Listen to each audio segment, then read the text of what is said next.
Hey guys, a bit of an unorthodox start today.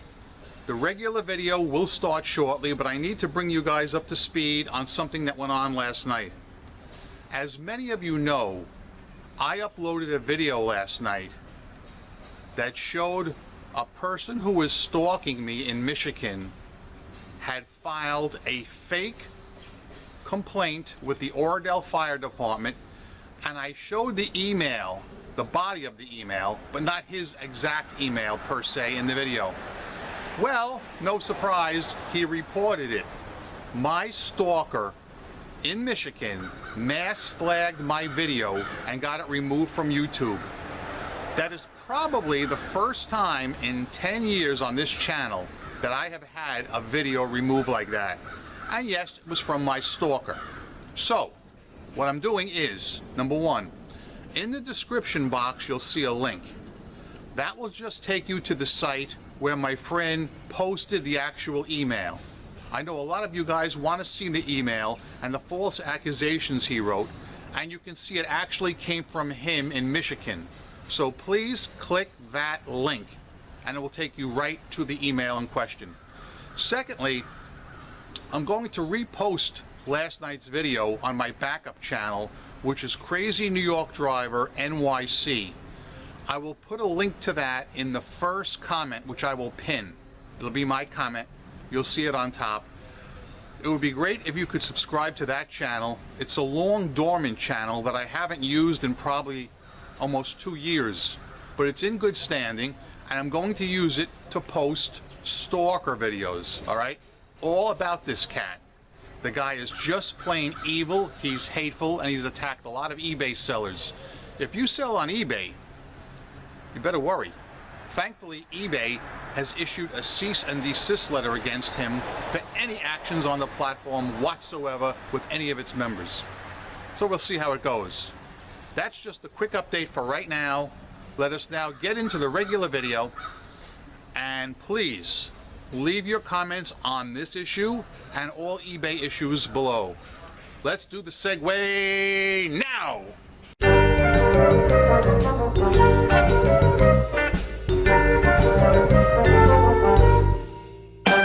Hey guys, Joe DeMarco from the Crazy New York Driver Show for Friday, October the 6th, 2017. Welcome to another eBay video. Today we're going to be discussing Concierge Round 2, shipping supplies, 2-month returns, and a best offer fail, along with your comments, concerns, and questions from last week's video. For those of you who've never seen one of my videos before, my name is Joe DeMarco. I'm a longtime eBay seller. I've been on eBay since 1999. And each Friday I come out here and I make a tutorial video and we discuss the week's events and what's going on in the community. I have been a top-rated seller for many, many years. I have 100% feedback, and I am glad to help you guys become successful sellers on eBay. Many of you guys are already top-rated sellers, and I hope to see all of you there someday. But let's get started with today's video, and as always we're going to get started with your questions, comments, and concerns from last week's. First of all, I brought up the topic of eBay asking sellers to answer questions for other sellers, and I got several responses with that. Richard Bowden wrote, "It makes absolutely no sense to be asked a question about another seller's item. How can you describe, verify, measure, characterize, or suggest anything about another seller's item? Next thing you know, it will be not as described case." Skinny Cow wrote, eBay wants a seller to answer questions from a buyer on another seller's item? That's nonsensical. Will eBay answer questions directed to Amazon? Will United Airlines answer questions a customer has about a Delta Airlines ticket? It's bizarre what eBay is up to here. And lastly on that subject, we have Get a Job. I have not received a question forwarded by eBay to my eBay inbox ever. Joe, you are correct. Let the seller be responsible for their own posted items. The rating goes to the seller, the profit goes to the seller, and any feedback goes to that seller. If eBay ever does this to me, I will request eBay payment for helping them out. My time is limited, and my knowledge on topics or items that I sell is my time and effort and my own training and education on that item. Also, I don't have the time in my inventory to make any corrections to another seller's listing. On and on, eBay, this is a bad idea. And as you know, guys, I'm not thrilled about it either. I showed you last week where they asked me to answer a question for another seller. The question was, if you remember last week's video, is this cap 7 inches? The diameter means nothing. If I would have jumped in and said, yes, the cap is 7 inches, in a way that would have been misleading because it has nothing to do with the correct fitment for the particular wheel. Alloy wheels and chrome wheels are very specialized. You must get the exact part. It wasn't my item. Why do I need to be working for somebody else? Not going to happen. Joey is out to make money for Joey. Hey, and that's only fair. Okay? I'm sure you guys would feel the same way. Let's get on to the next topic, which was eBay Concierge.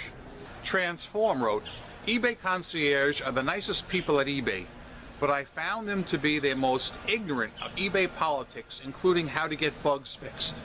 They have very limited authority and seem not to have hands-on with teams that fix things and solve things. But they are nice and definitely very accommodating. That's my experience. Sometimes I have to call from different people's phones to get through to an old eBay to get something done. I just got the business policy navigation working again thanks to a contact at eBay. Took a month. Categories in bulk is broken and does not alphabetize anymore. Continuing on eBay Concierge, Dale Leonard wrote, I have dealt with Concierge for a year and they have been great.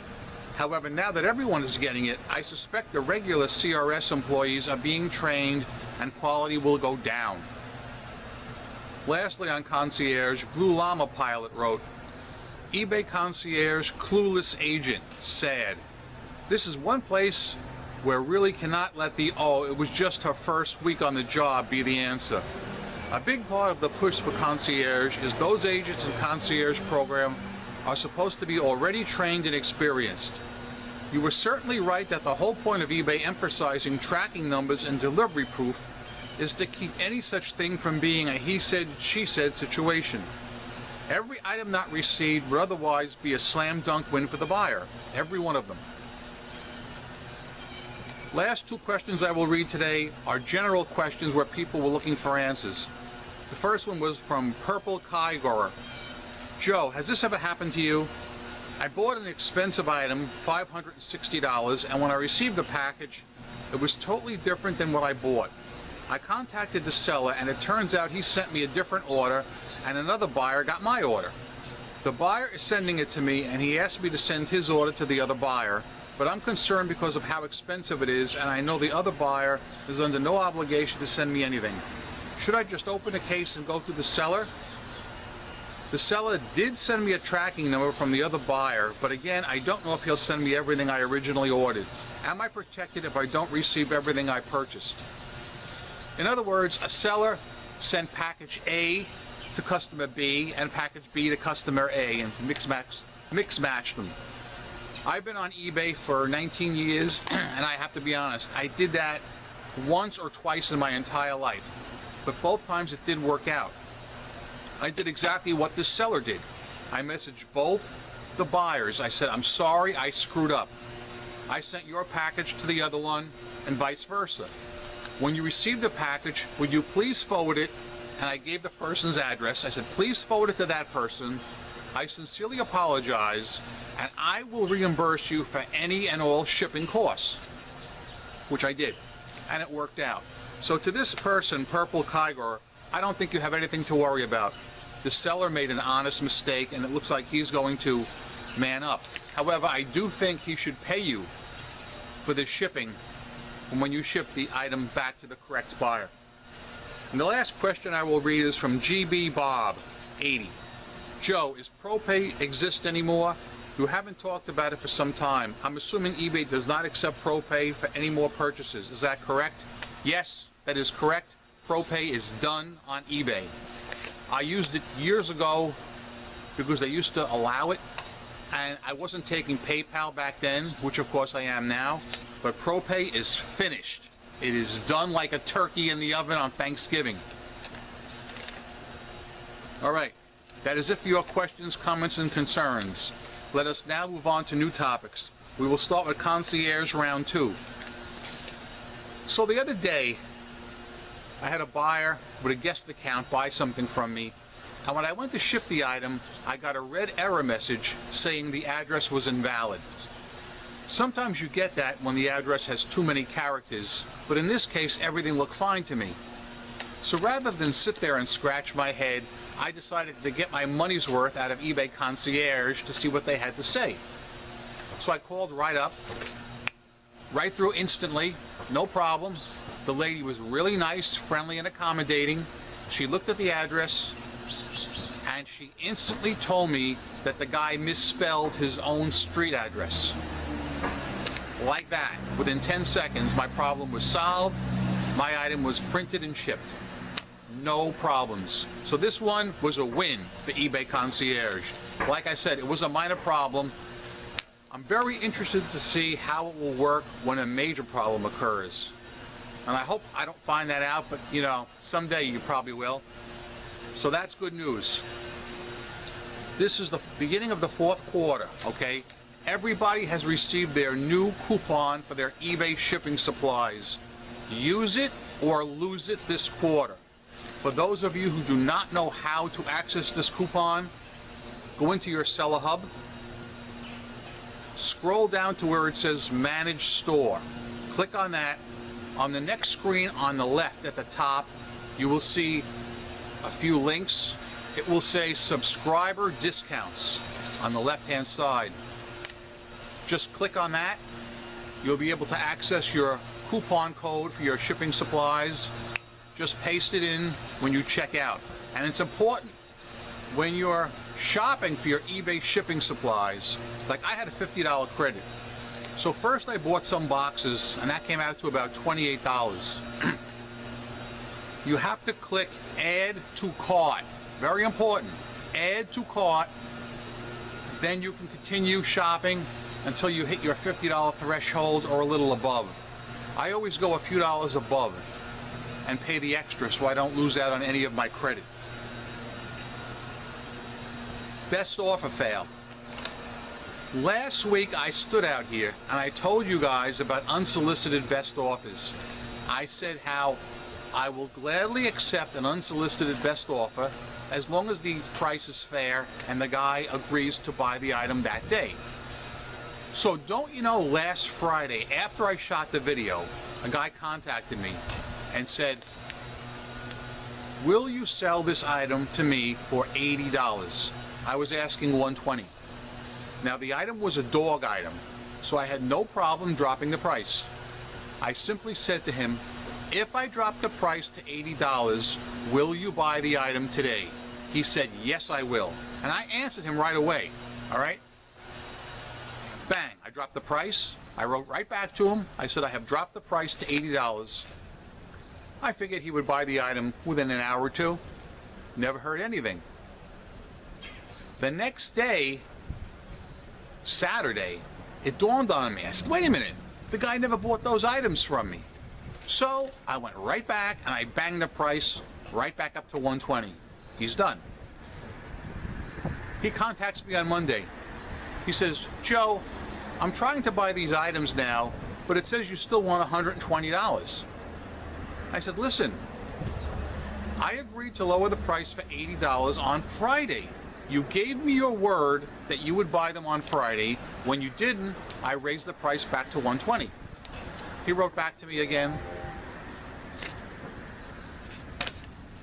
Oh, I got a message. He wrote back to me again. Oh, okay. Well, just lower the price for me now. I said, no, I won't lower the price for you. You gave me your word that you would buy these from me on Friday. That was the deal we had. If you don't keep your word, then you have nothing. That's the way I am. I don't mind lowering the price if the guy will buy the items that day. I'm a stickler on that, a stickler. If he won't buy them that day, I will not lower the price again, and he wouldn't. So He didn't buy them, I wouldn't deal with him. I would not lower the price again. But to be fair, here's where it gets interesting. I don't want to dick the guy over. So I researched on eBay. Normally I can find the same item I'm selling from another seller, but in this particular case it was an unusual item and it was tough. But I did find them.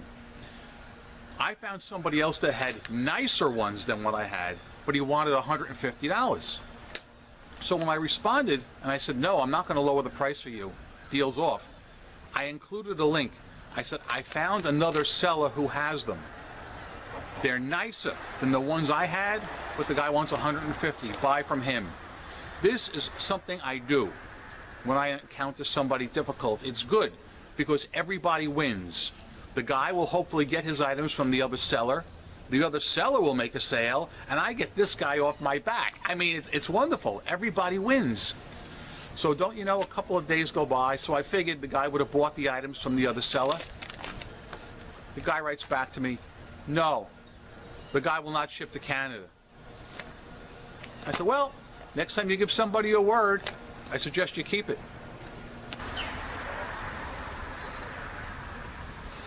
It is now time to have a drink from the cup of life.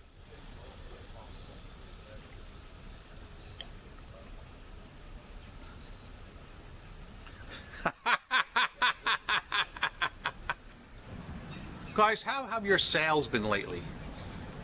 My sales have been very, very strong. Nothing to complain about at all. As a rule, I get approximately 3 returns a week, sometimes more. Although the last 2 weeks I didn't get many returns at all, this week I did.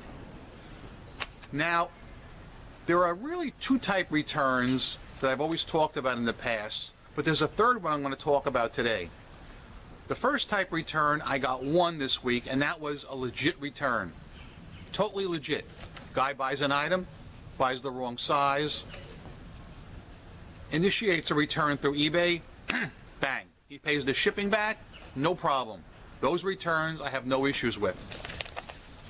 The second type return is the most common return for me, and that is circumventing eBay, where a guy will buy an item, it's the wrong size, he admits it, but he contacts me in some obscure way other than through eBay, and I'll never understand this. Now, some people call me, and I understand that.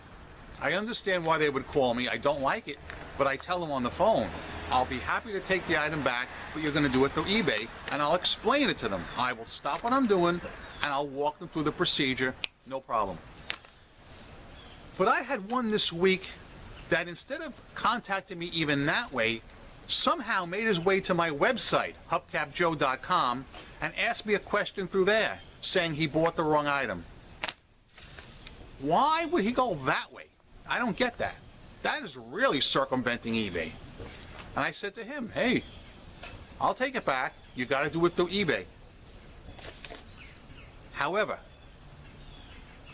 guys, one thing that stymies me, and this has happened in my eBay career at least 6 or 7 times, and I know it's happened to some of you, and this upsets me. Do you guys ever get a return where the guy doesn't even contact you through eBay or off eBay at all, whereas one day the mailman comes with a box and it's a return with no explanation whatsoever? Well, that happened to me this week. But what makes it really unique is the duration. I accept returns for 30 days, no questions asked. But what happens when you get a return beyond your acceptance period? Does this ever happen to you guys? I know a lot of you guys take 30-day returns as well. But what do you do? What would you do if the mailman came with a box between 45 and 50 days after you made the sale with no explanation whatsoever? That happened to me this week, and I'm stymied. The person purchased the item from me in the month of August.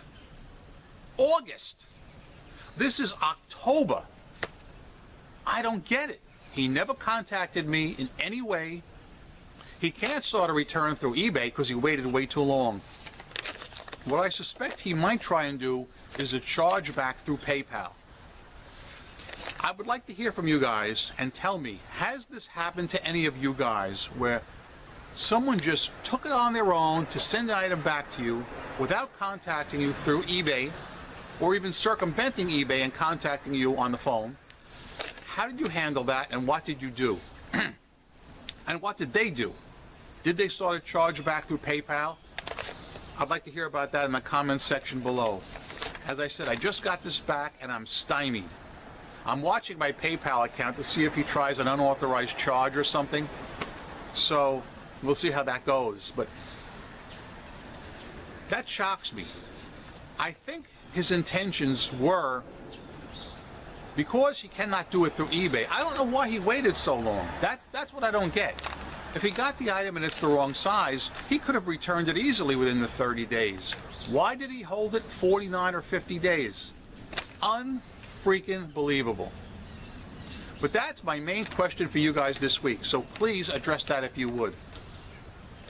Let's now do a quick rehash, and I will let you go for the evening. First of all, guys, tell me this. Have you had any experiences with eBay Concierge since we last talked? If you want to talk about that, you can.